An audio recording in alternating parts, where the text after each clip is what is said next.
बिस्मिल्लाहिर्रहमानिर्रहीम। Let's start the final term of MTH 621 Real Analysis 1. ये chapter number 3 है, continuity वाला। हम उसकी थर्ड वीडियो पे हैं। टॉपिक है बाउंडेड फंक्शंस। तो bounded below, bounded above, supremum, infimum, maximum, minimum.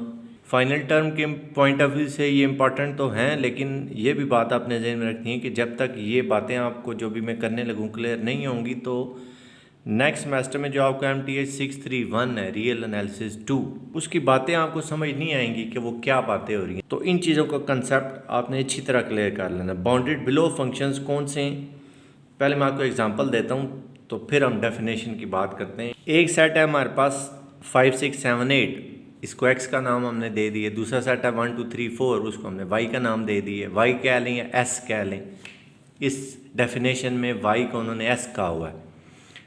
तो अगर लोअर साइड से इसकी बाउंड्री एग्जिस्ट कर रही होगी तो ये बाउंडेड बिलो होगा। अगर बाउंड्री लोअर साइड से एग्जिस्ट नहीं कर रही तो बाउंडेड बिलो भी नहीं है। जैसे ये एक सेट आपको लिखा हुआ नज़र आ रहा होगा 1 2 3 up to so on. Lower side से ये बाउंड है, इसकी बाउंड्री एग्जिस्ट कर रही है, उसकी बाउंड्री पे 1 है, तो ये सेट बाउंडेड बिलो है। बाउंडेड अबव नहीं है क्योंकि अपर साइड से ये इन्फिनिट है। और 1 से पीछे जितने एलिमेंट्स आपके पास आ रहे होंगे, 1 0 -1 -2 चलते जाएं, ये सारे के सारे लोअर बाउंड्स कहलाएंगे। और इन लोअर बाउंड्स में से जो सबसे बड़ा वाला होगा उसको हम इन्फीमम बोलेंगे। यानी कि इस सेट में 1 और 1 से पीछे जितने रियल नंबर्स आ रहे हैं वो सारे के सारे इस सेट के लोअर बाउंड्स हैं। और उन लोअर बाउंड्स में सबसे बड़ा क्योंकि 1 है, तो 1 जो है उसको हम ग्रेटेस्ट लोअर बाउंड या इन्फीमम कहते हैं। अब डेफिनेशन देखते हैं। A function f is bounded below on a set S if there is a real number m such that f of x is greater than equal to m for all x belongs to S। यानी कि ये जितने भी आपके पास इस set के elements हैं उनसे छोटे नंबर्स भी एग्जिस्ट कर रहे हैं। In this case the set V is equal to f of x such that x belongs to S has infimum alpha, and we write alpha is equal to infimum of f of x where x belongs to S. If there is a point x1 in S such that f of x1 is equal to alpha, we say that alpha is the minimum of f on S, and we write alpha is equal to minimum of f of x where x belongs to S. तो bounded above में क्या होगा, तो bounded above के लिए आप इस set को देख लें। अब ये 4 पे आके अपर साइड से बाउंड हो गया है, लोअर साइड से ये इन्फिनिटी तक जा रहा है, तो ये सेट बाउंडेड अबव है। और 4 से बड़े सारे के सारे रियल नंबर्स वो अपर बाउंड्स कहलाएंगे। और इन अपर बाउंड्स में जो सबसे छोटा होगा उसको हम सुप्रीमम का नाम देंगे। अब इस सेट में 4 जो है वो लीस्ट अपर बाउंड है, तो 4 को हम सुप्रीमम कहेंगे। A function f is bounded above on S if there is a real number m such that f of x is less than equal to m for all x in S.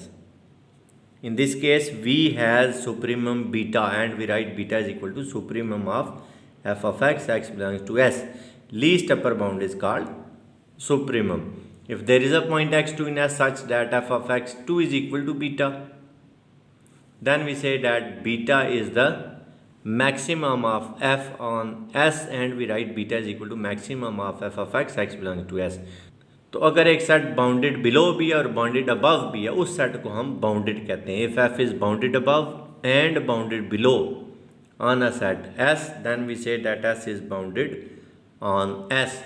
जैसे 1 2 3 4 हमने लिखा है, तो ये bounded above भी है और bounded below भी है। यानी कि इसके अपर बाउंड्स भी एग्जिस्ट कर रहे हैं, लोअर बाउंड्स भी एग्जिस्ट कर रहे हैं, इसका सुप्रीमम भी एग्जिस्ट कर रहा है जो कि 4 है, इसका इन्फीमम भी एग्जिस्ट कर रहा है जो कि 1 है। तो ये सेट एक बाउंडेड सेट कहलाएगा। दो बातें और भी हैं कि अगर कम से कम एक अपर बाउंड एग्जिस्ट कर रहा है तो सुप्रीमम भी एग्जिस्ट करेगा। इसी तरह अगर लोअर बाउंड्स एग्जिस्ट कर रहे हैं, या पैसे कह लें अगर कम से कम एक लोअर बाउंड एग्जिस्ट कर रहा है तो इन्फीमम भी एग्जिस्ट करेगा। और दूसरी बात ये है कि सुप्रीमम या इन्फीमम उनका इस सेट से बिलोंग करना ज़रूरी नहीं है। जैसे ये सेट एक हमने लिखा है S is equal to 1, 1/2, 1/3 up to 1/n। तो अब इस सेट में हमें नज़र आ रहा है कि सुप्रीमम हमारे पास 1 है, बाकी सारे तो उससे छोटे नंबर्स हैं ना। तो 1 और 1 से बड़े वाले सारे, उनको हम अपर बाउंड्स कहते हैं। उन अपर बाउंड्स में जो सबसे छोटा है वो 1 है, तो 1 सुप्रीमम है। और इसी तरह ये नंबर छोटे होते जा रहे हैं, तो इन्फीमम हमारे पास 0 आ रहा है।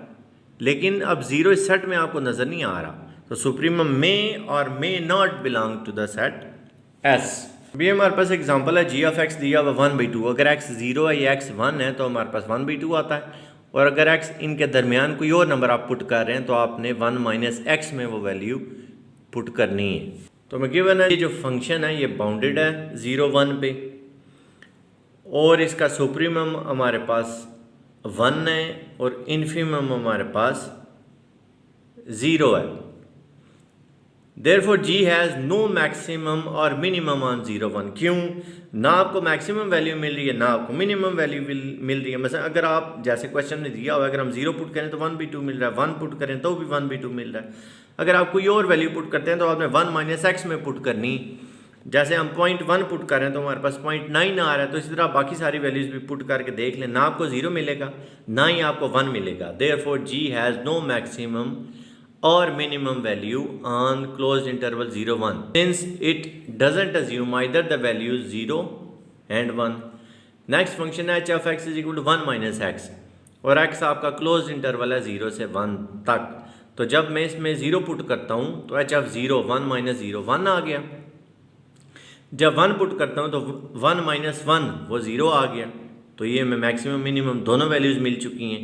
0 पे हमें मैक्सिमम वैल्यू मिल रही है और 1 पे हमें मिनिमम वैल्यू मिल रही है, which differ from g but only at 0 and 1 has the same supremum and infimum as g, जो पहले आपने एग्जांपल की है। But it attains these values at x is equal to 0 and x is equal to 1। Therefore maximum of h of x the closed interval 0 to 1 is equal to 1 and minimum of h of x on the closed interval 0 to 1 is equal to 0। इस तरह ये एक example हमें दी हुई है f of x is equal to e raised to power x into x minus 1 sin 1 over x into x minus 1। x open interval है 0 से 1 तक। तो जब ये आप वैल्यूज पुट करते हैं तो आपको मैक्सिमम और मिनिमम कोई भी वैल्यू नहीं मिल रही। नेक्स्ट थ्योरम है, if f is continuous on a closed interval a b then f is bounded on that closed interval। मतलब अगर आपका फंक्शन कंटिन्यूस है और जो इंटरवल जिसमें आप कंटिन्यूटी चेक कर रहे हैं फाइनाइट है और क्लोज्ड भी है, तो वो फंक्शन बाउंडेड होगा।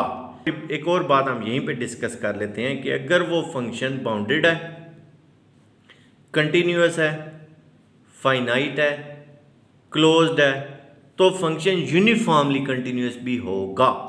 ये आगे यूनिफॉर्म कंटिन्यूटी अभी चेक करते हैं तो फिर मैं इसको और एक्सप्लेन कर देता हूँ। अब ये जो छोटे छोटे थ्योरम्स हैं इनकी स्टेटमेंट्स आप जहन में रख लें क्योंकि इनमें से आपके एमसीक्यूज बनने हैं। Suppose F is continuous on finite close interval A B and alpha is the infimum, beta is the supremum, then alpha and beta respectively the minimum and maximum values of the function on a b।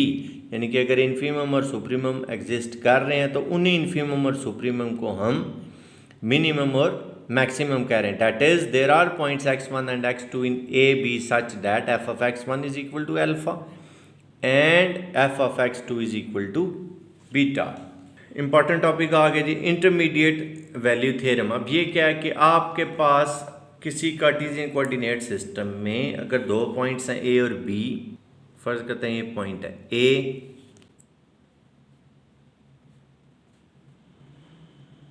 तो इस point A के according कोई ना कोई F of ए भी exist कर रहा होगा, यानी कि इस पॉइंट के कोऑर्डिनेट्स हो जाएंगे ए एफ ऑफ ए। इसी तरह अगर कोई पॉइंट एक्स एक्सिस पे बी एग्जिस्ट कर रहा है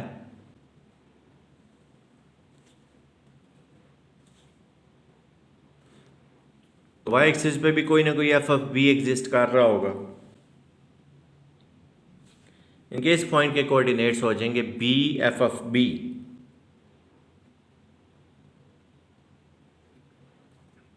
थ्योरम ये है कि suppose F is continuous on the closed interval A B and F of A is not equal to F of B, यानी कि दोनों डिफरेंट पॉइंट्स हैं, and mu is between F of A and F of B, और F of A और F of B के दरमियान यहाँ पे कोई पॉइंट म्यू है।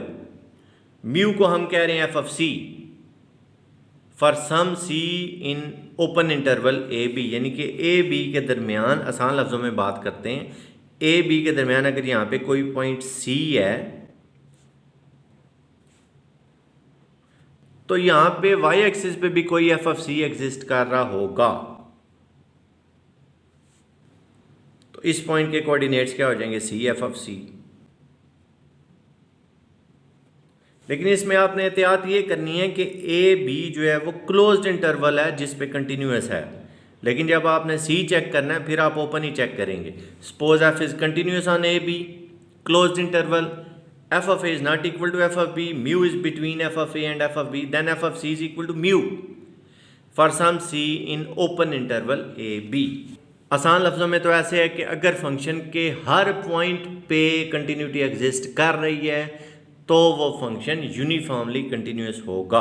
अब function F is continuous on a subset S if its domain for each epsilon greater than 0 and each x not in S, there is some delta greater than 0 which may depend on x naught as well as epsilon, such that absolute value of f of x minus f of x naught is less than epsilon if absolute value of x minus x naught is less than delta and x belongs to domain of the function. तो x not की जगह आप ex prime भी use कर सकते हैं। Function F is uniformly continuous on a subset S of its domain if every epsilon greater than 0 there exist some delta greater than 0 such that absolute value of F of x minus F of x prime is less than epsilon whenever absolute value of x minus x prime is less than delta and x prime belongs to the set S.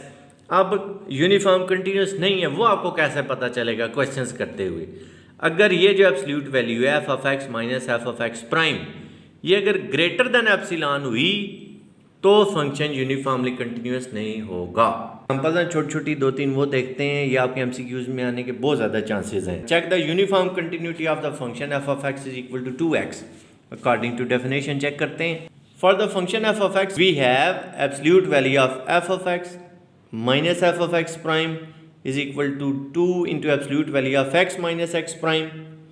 अब ये कैसे आया, F of x है हमारे पास 2x, तो जब हम वहाँ पे एक्स प्राइम पुट करेंगे तो एफ ऑफ एक्स प्राइम हो जाएगा 2x प्राइम, वो यहाँ पे हमने वैल्यूज पुट करके 2 कॉमन लिया बस, तो 2 इधर मल्टीप्लाई हो रहा है तो जाके डिवाइड हो जाएगी, यानी कि हमारे पास आ जाएगा absolute value of x minus x prime is less than epsilon by 2।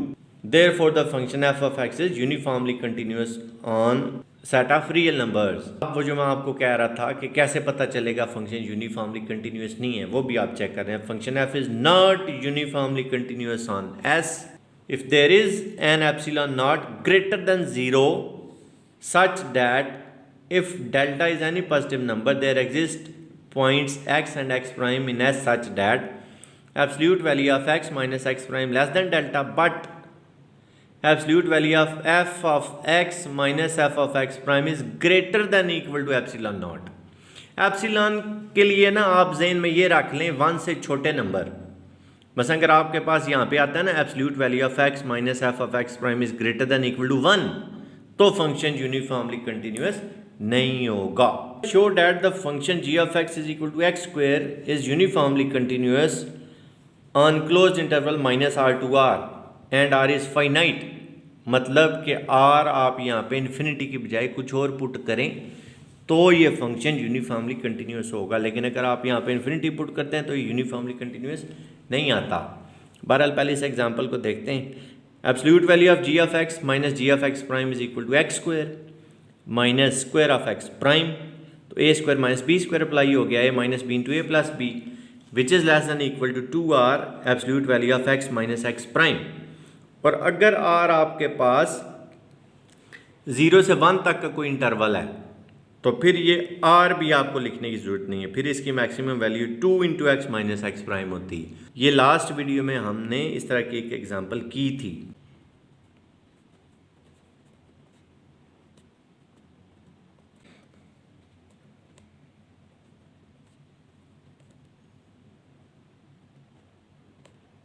तो यहाँ से हमारे पास आ गया absolute value of x minus x prime is less than epsilon by 2r, यही हमारे पास डेल्टा है, फंक्शन कंटिन्यूस। या absolute value of g of x minus g x prime less than epsilon if absolute value of x minus x prime is less than delta, और delta यही epsilon by 2r, ये जो अभी हमने find की है। X greater than equal to minus are and x prime is less than equal to are.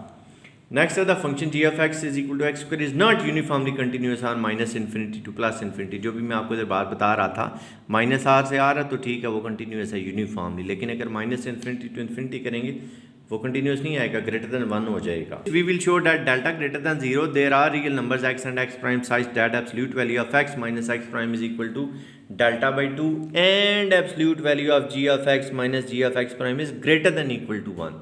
To this end we write absolute value of g of x minus g of x prime x square minus square of x prime a minus b into a plus b हो गया। अब x minus x prime is equal to delta by 2, x prime greater than 1 by delta, then absolute value of x minus x prime into absolute value of x plus x prime, वो क्या आ गया आपको, आपने सिर्फ values put कर दी हैं, delta by 2 इसकी जगह पे, फिर एक्स की जगह पे 1 बाई डेल्टा, एक्स प्राइम की जगह पे 1 बाई डेल्टा, ये हमारे पास 1 आ गया, तो फंक्शन यूनिफॉर्मली कंटिन्यूस नहीं है। f of x is equal to cos 1 over x is continuous on semi closed interval 0 to 1। Continuous तो है, ये तो हम पहले भी चेक कर चुके हैं, लेकिन यूनिफॉर्मली कंटिन्यूस नहीं है, क्योंकि जब आप ये f of 1 over n pi minus 1 over n plus 1 पाई उसकी एब्सोल्यूट वैल्यू कंसीडर करते हैं, वो आपके पास 2 आ रही होती है। जब आप इसमें इंटीजर पुट करते हैं तो ये ग्रेटर देन 1 आ गई, तो फंक्शन यूनिफॉर्मली कंटिन्यूस नहीं है। If f is continuous on closed and bounded interval A b then f is uniformly continuous on A b. ये पहले भी मैं आपको बात बता चुका हूँ, तो जब मैंने कहा था आप इसको फर्दर डिस्कस कर लेंगे। इसमें एक्चुअली इसके प्रूफ में कम्पैक्ट सेट और हैन-बोरेल थ्योरम ये दोनों यूज़ हो रहे हैं। तो कम्पैक्ट सेट क्या है वो हम मिड टर्म वाली वीडियो में चेक कर चुके हैं, अगर आपको वो क्लियर नहीं है तो वो देख लें। मोनोटॉनिक फंक्शंस, 4 फंक्शंस हैं जो मोनोटॉनिक फंक्शंस कहलाते हैं। यहाँ पे आपको लिखा हुआ नजर आ रहा होगा Sn+1 is greater than equal to Sn, यानी कि जो सीक्वेंस में या फंक्शन में जो नेक्स्ट टर्म आ रही है वो पहले वाली टर्म से बड़ी है, इक्वल हो तब भी मसला नहीं है, बड़ी हो या इक्वल हो तो उसको इंक्रीजिंग नहीं आपने कहना, आपने कहना नॉन डिक्रीजिंग। फ़र्क क्यों है, आप इंक्रीजिंग क्यों नहीं कह रहे, नॉन डिक्रीजिंग क्यों कह रहे हैं, इक्वालिटी की वजह से। इस तरह अगर अगली टर्म्स पहले वाली टर्म से छोटी हैं या इक्वल हैं, आपने डिक्रीजिंग नहीं कहना, आपने उसको नॉन इंक्रीजिंग कहना है। लेकिन अगर इक्वालिटी ख़त्म हो जाती, जो अगली टर्म्स हैं वो पहले वाली टर्म से हर हाल में बड़ी हैं, तो फिर आप उसको इंक्रीजिंग कहेंगे, बल्कि ज़्यादा अच्छा लफ्ज़ ये है कि आप उसको स्ट्रिक्टली इंक्रीजिंग कहें। और अगर नेक्स्ट टर्म्स प्रीवियस टर्म से छोटी हैं तो फिर आपको उसको डिक्रीजिंग या स्ट्रिक्टली डिक्रीजिंग कहेंगे। ये सीक्वेंसेस या इस तरह के फंक्शन जो है इनको हम मोनोटॉन या मोनोटॉनिक सीक्वेंसेस या मोनोटॉनिक फंक्शंस कहते हैं। A function f is non decreasing on an interval i if f of x1 is less than equal to f of x2 या f of x2 is greater than equal to f of x1, उसको हमने ये देखें equality आ गई ना, आपने non decreasing कहना है। whenever x1 x2 belongs to i and x2 is greater than x1 or non-increasing on I if f of x2 is less than f of x1, whenever x1 and x2 in I and x2 is greater than x1, in either case function is on I if less than equal to can be replaced by less than, f is increasing, and if greater than equal to can be replaced by greater than, then f is decreasing. In either of these two cases f is strictly monotonic on I। ये एक function हमें दिया हुआ है, f of x है x के equal, अगर x 0 से 1 तक है, 0 शामिल है 1 शामिल नहीं है, और f of x को हम 2 कह रहे हैं, अगर x greater than equal to 1 है लेस दैन इक्वल टू 2 है, यानी कि 0 से 2 तक आप इन फंक्शंस में जब वैल्यू पुट करेंगे जो आपका रिजल्ट आ रहा होगा वहाँ से आपको पता चल जाएगा कि ये एक नॉन डिक्रीजिंग फंक्शन है। Function g of x is equal to x decreasing on interval from 0 to infinity. Function h of x is equal to minus x cube is decreasing on open interval from minus infinity to plus infinity. या values check करें तो आपको automatically इंशाल्लाह clear हो जाएगा। Theorem है suppose that f is monotonic on A b. अब monotonic आपने जहन में ले आना, strictly increasing, strictly decreasing, non decreasing, non increasing, चारों में से कोई भी, and define alpha is infimum, beta is supremum. यानी कि मोनोटोनिक फंक्शंस हैं, उनमें इन्फीमम और सुप्रीमम दोनों एग्जिस्ट कर रहे हैं। Number 1, if f is non decreasing then the limit from right hand side approaches infimum and the limit from left hand side approaches supremum. If f is non increasing, तो अगर non increasing है तो right hand वाली limit supremum को approach करेगी और left hand वाली limit infimum को अप्रोच करेगी। जैसे इधर नॉन डिक्रीजिंग पे राइट हैंड वाली इन्फीमम को अप्रोच कर रही थी, लेफ्ट हैंड वाली सुप्रीमम को अप्रोच कर रही थी। तो नॉन इंक्रीजिंग में आप इसका उल्ट चल लें कि राइट हैंड वाली जो है वो सुप्रीमम को अप्रोच करेगी और लेफ्ट हैंड वाली जो है वो इन्फीमम को अप्रोच करेगी। इसमें से एमसीक्यू पक्का बनना है। थर्ड ये है कि अगर एक्स नॉट आपके पास कोई पॉइंट एग्जिस्ट कर रहा है ए बी ओपन इंटरवल में, तो उस पॉइंट को जब आप अप्रोच करेंगे राइट हैंड साइड से और लेफ्ट हैंड साइड से, तो वो लिमिट एग्जिस्ट करेगी और फाइनाइट भी होगी। और ये जो दोनों लिमिट्स हैं एक्स नॉट के अकॉर्डिंग कोई ना कोई F of x not be in limits में एग्जिस्ट कर रहा होगा अगर फंक्शन नॉन डिक्रीजिंग है। और एग्जिस्ट कर कैसे रहा होगा? लेफ्ट हैंड लिमिट लेस ही होगी और राइट हैंड लिमिट ग्रेटर ही होगी। लेकिन अगर फंक्शन हुआ नॉन इंक्रीजिंग तो लेफ्ट हैंड लिमिट ग्रेटर हो जाएगी और right hand limit f of x not से लेस हो जाएगी। लिमिट इंफीरियर और लिमिट सुपीरियर क्या है? Suppose that f is bounded on semi closed interval a to x not where x not may be finite और infinity. यानी कि a to 100 भी हो सकता है और a to इन्फिनिटी भी हो सकता है। और इस सेमी क्लोज्ड इंटरवल में कोई पॉइंट x भी लाई कर रहा है। S f of x and x not is equal to supremum of f of t where t is greater than equal to x less than equal to x not. तो ये जो x और x not आपको नज़र आ रहे हैं, इनमें कोई पॉइंट t होगा जो आप अपने फंक्शन में पुट करेंगे, वो आपको सुप्रीमम देगा। इसी तरह इन्फीमम के केस में भी ऐसा ही होगा कि आप कोई पॉइंट t पुट करेंगे तो आपको इन्फीमम मिलेगा। Left limit superior of f at x naught is defined to be limit supremum of f of x approaches x naught from left hand side is equal to limit s f of x naught x approaches x naught from left hand side. Left limit inferior of f at x naught is defined to be limit infimum of f of x approaches x naught from left hand side is equal to limit if x naught x approaches x naught from left hand side. Next 3 theorem है छोटे से, ये भी MCQs आपके बनेंगे, वो भी गौर से देख लें। If f is bounded on a to x not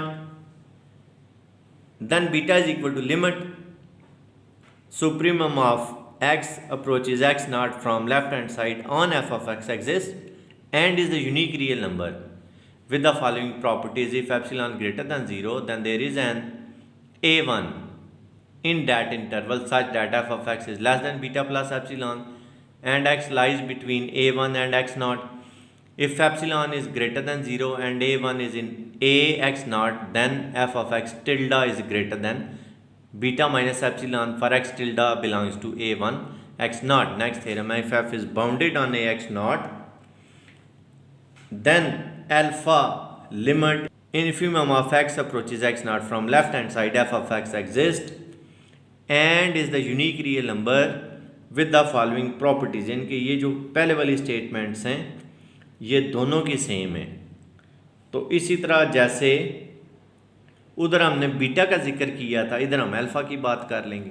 if epsilon greater than 0 then there is an a1 इन ax not such that f of x is greater than alpha minus epsilon. वहाँ क्या था, f of x is less than beta plus epsilon. यहाँ क्या f of x is greater than alpha minus epsilon if x lies between a1 and x naught. If epsilon is greater than 0 and a1 is in ax naught, then f of x tilde is less than alpha plus epsilon. वहाँ क्या था, f of x tilde is greater than beta minus epsilon. For some x tilde belongs to a1 comma x naught. Suppose that f is monotonic on open interval a b and define infimum as alpha, supremum as beta. If f is non-decreasing, then limit on f of x where x approaches a from right hand side is equal to infimum. Limit f of x, x approaches b from left hand side is equal to supremum. अगर non decreasing है, आप right hand से a को approach कर रहे हैं तो आपको इन्फीमम मिलेगा, लेफ्ट हैंड से b को अप्रोच कर रहे हैं तो आपको सुप्रीमम मिलेगा।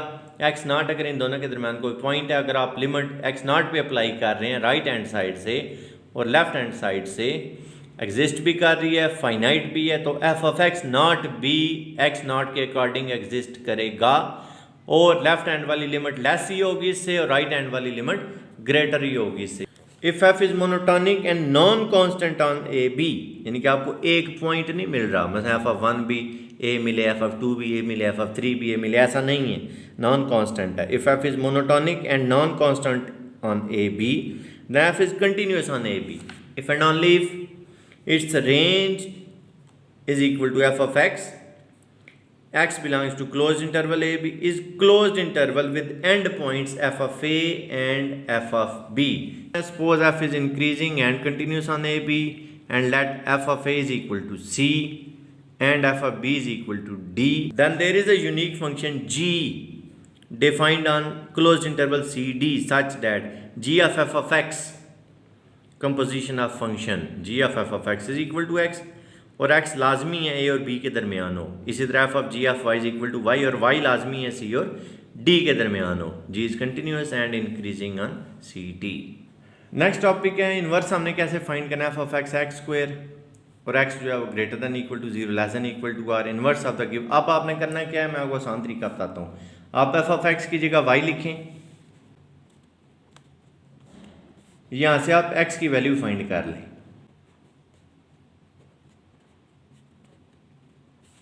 x आपके पास आ जाएगा अंडर रूट वाई। तो अगर y f of x है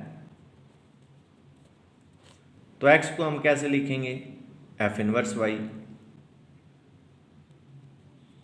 तो इस x की जगह आप f इनवर्स y लिख लें।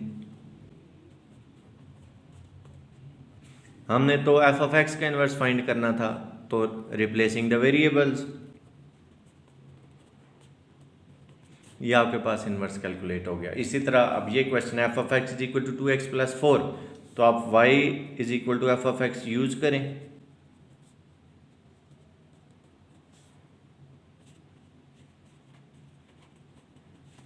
तो y f of x है, x हो गया f इनवर्स y, वो हम यहाँ पे पुट करते हैं।